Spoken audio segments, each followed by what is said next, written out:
Compassionate use is a last resort for the sickest of patients, like Natalie Trawler, a 15-year-old who's been battling an aggressive cancer for 2 years. When we found this new promising medicine, PD-1, we definitely wanted to participate in the trial, and we asked for compassionate use, but they denied it. Companies can use compassionate use to give patients access to experimental drugs outside of clinical trials. There are 3 parties in these expanded access programs: the patient and their doctor, the FDA, and the pharmaceutical companies, and all 3 have to be in agreement if the drug gets to the patient. It is not a simple path, and a swell of public outcries is putting pressure on the system to change. One issue, a lack of guiding industry principles. Is there an individual sort of arbitration process that can be put in place, or should there be a universal sort of set of principles that regulators and companies might agree to that won't be compromised in the face of a strong public pressure campaign? Another initiative is Right to Try, a law that's been passed in 3 states and is being considered in several others. The Goldwater Institute designed the laws, which remove the need for the FDA to sign off on compassionate use requests.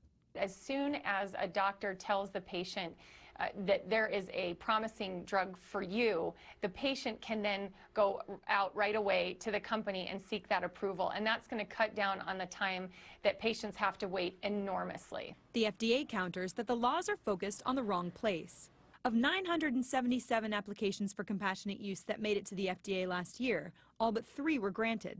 Bioethicist Art Kaplan puts Right to Try a different way. But they're right to beg laws. And he says other changes are needed, including creating funds for patients to pay for treatment and travel.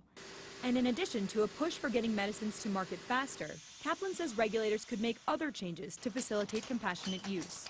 The FDA probably could be a little more flexible, probably need to have some reform there to say if people die taking experimental drugs, we won't hold that against the drug in terms of the approval process. The focus on compassionate use has risen to a federal level, with a push to gain more data on how the system's working. Any changes, though, may not come soon enough for patients like Natalie Trawler and the many others battling diseases with no good options. Every day that we don't do something or don't try to fight the cancer, like that's another day that the cancer can grow and get worse. So we always feel that in the back of our minds, that pressure that there is a time limit. So there's a rising tension on the system, and of course the situation with Ebola raises questions of ethics and inequity when it comes to short supply of experimental drugs, something the World Health Organization plans to explore in a meeting early next week. Guys? Meg, it's a great reporting on that. I had no idea that that was the way that they were considering a lot of these treatments, and we're of course concerned with the patient there you referenced, and wondering as well if you have any update about the patients being treated for Ebola down in Atlanta. Yeah, actually Dr. Kent Brantley, who's one of the 2 patients being treated there, just put out a statement from his isolation ward at Emory saying that he's under the care of great people and getting stronger every day, so that's good to hear.